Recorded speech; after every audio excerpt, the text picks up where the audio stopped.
नमस्कार, आप देख रहे हैं संक्षिप्त। मैं हूं आपके साथ अमृता पांडे। बिहार की राजनीति में तेज प्रताप यादव इन दिनों चर्चा का केंद्र बने हुए हैं। अब उनकी पार्टी भी काफी सक्रियता के साथ चुनावी मैदान में है। और बता दें हम आपको कि लगातार तेज प्रताप यादव की चर्चा तो हो ही रही है, साथ ही जिस तरीके से कंधे मिलाकर उनके कार्यकर्ता और उनके पार्टी के लोग जो है उनके साथ चल रहे हैं, ये भी बड़ी बात है। हमारे साथ बात करने के लिए बैद्यनाथ यादव हैं, जिनसे बातचीत करेंगे। तेज प्रताप यादव के साथ कई कार्यक्रम में शामिल होते हैं और खासकर राजनीति के साथ साथ बैद्यनाथ यादव जी जो है वो सामाजिक जीवन में भी काफी एक्टिव है। सर से ही जानने का प्रयास करेंगे। सर, तेज प्रताप यादव आजकल राजनीति में काफी सक्रिय है। अब तो आप लोग की पार्टी भी बन चुकी है, क्या कहिएगा? सबसे पहले आपको दर्शकों को मैं प्रणाम करता हूं और धन्यवाद देता हूं। तेज प्रताप जी संघर्ष कर रहे हैं, पूरा बिहार की यात्रा कर रहे हैं, घूम रहे हैं और अभी मुजफ्फरपुर में गए हुए हैं। आज का उनका कार्यक्रम था, थोड़ा मेरा तबीयत ठीक नहीं था इसलिए नहीं जा सके। तो पार्टी भी बनी है, जनशक्ति जनता दल भैया ने बनाया है और जो हमारे पार्टी से विचार रखेगी, विचारधारा मिलेगी, उससे गठबंधन हो रहा है और आगे भी होगी। सामाजिक क्षेत्र में भी आपने बहुत सारे काम किए हैं। अभी हमने देखा कि आप बहुत सारे बच्चों को फ्री में ट्यूशन वगैरह भी देते हैं। आजकल तो बहुत सारे ट्यूशन चलते हैं जहाँ पे फी लेकर काम किया जाता है, बच्चों को पढ़ाया जाता है। आपने ऐसा सेवा भाव से क्यों शुरू कर दिया? देखिए, बहुत से बच्चे हैं कि पढ़ नहीं पाते हैं पैसा के कारण। ट्यूशन हो या स्कूल हो, इतना महंगा हो गया है कि गरीब बच्चे नहीं पढ़ पाते हैं। यहाँ तक कि अब स्कूल में तो किताब छोड़िए, मोजा तक भी स्कूल का ही लेना पड़ता है, स्वेटर स्कूल का लेना पड़ता है। इतने स्कूल माने अत्याचार कर रही है गरीब लोगों पर कि उनके हिम्मत नहीं है कि पढ़ा सकते हैं। शिक्षा महंगा हो गया है। अगर शिक्षा और स्वास्थ्य दो चीज अगर बिहार में ठीक कर दिया जाए तो किसी को 5 किलो राशन लाइन में नहीं रहना पड़ेगा। ये दो ही चीज में लोग गरीब हो रहा है, पढ़ाने में या स्वास्थ्य में। चलिए, अब गरीबी की बात किए तो एक सवाल ये भी कि जीएसटी को लेकर अब जो चीजें आ रही है सामने, जीएसटी का कई सारे जीएसटी को जो है वो खत्म किया जा रहा है, कम किया जा रहा है। ये तो वही बात हो गई ना कि गर्दन काट के उसको मलहम लगाए तो बड़ी खुशी मना रहा है। बहुत पीठ हो गया है कि मैंने बहुत जीएसटी का कम कर दिया। आखिर जीएसटी तो मोदी जी लाए, पहले से और ले कई टैक्स चल रहा था आम जनता पर। अब आपने जीएसटी लाया, अब उसको कम करके पीठ ठोक रहे हैं कि हमने बहुत अच्छा काम किया। अरे जीएसटी लाए ही क्यों है जब सेल टैक्स, इनकम टैक्स और भी कई तरह के टैक्स जब आम जनता दे रहा है तो जीएसटी को हटाइए। आखिरकार मोदी जी ने ही जीएसटी को कम किया है और लगातार अब तो भाजपा वाले इसको लेकर बाही लूट रहे हैं कि हमने बहुत अच्छा काम किया, महंगाई कम हो गई इसकी वजह से। देखिए, जीएसटी लाए हैं मोदी जी ना, मोदी जी ने जीएसटी लाए हैं तो वही उनको अब लग रहा है कि हमसे गलती हो गया है। मोदी जी को अपने गलती पर पछतावा है, इसलिए जीएसटी को कम किया है। जीएसटी लेना है तो सिनेमा घर में लीजिए, शराब पर लीजिए, सिगरेट पर लीजिए, शिक्षा को छोड़ दीजिए, स्वास्थ्य को छोड़ दीजिए, जितने डॉक्टर का कार्यालय हो या उसका जो भी सामान होता है डॉक्टरी का, दवाई का, सबको फ्री करिए। जीएसटी हटाइए इस पर, तब न जनता को राहत मिलेगी।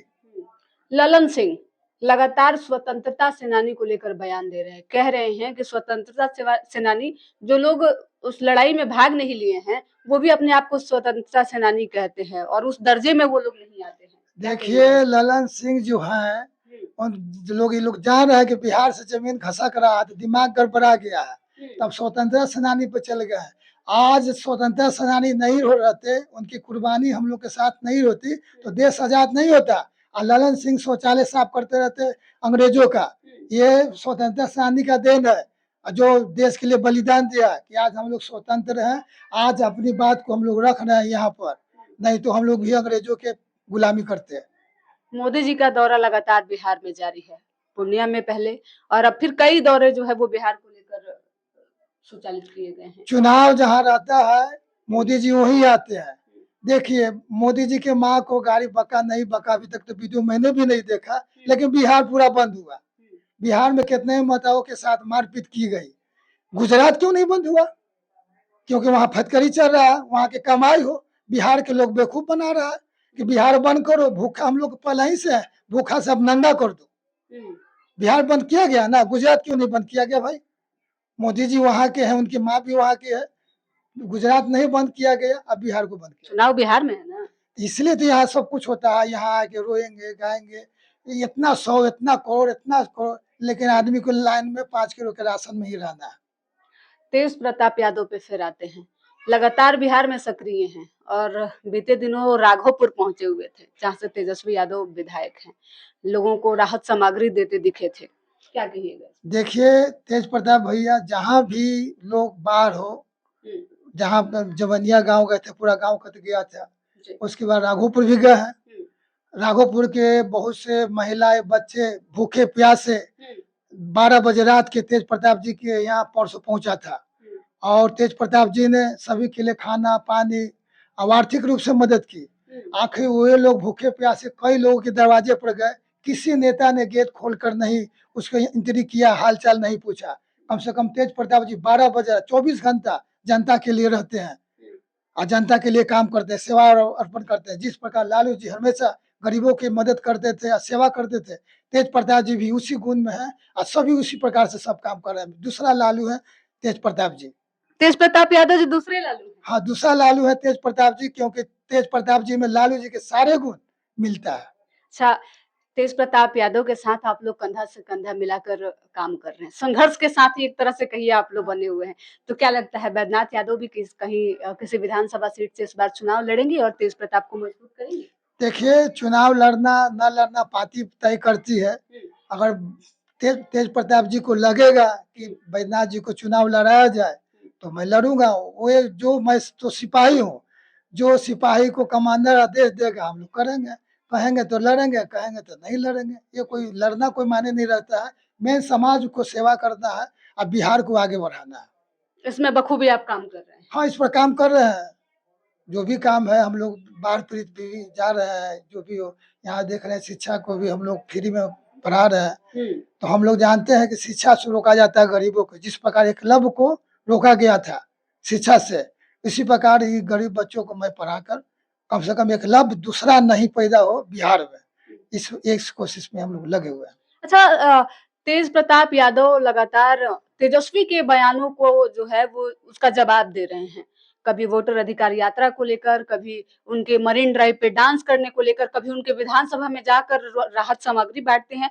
तो ऐसा नहीं लगता है कि बिहार में दोनों भाई जो है वो दो ध्रुव पे खड़े हैं और दोनों एक दूसरे पे हमलावर हैं?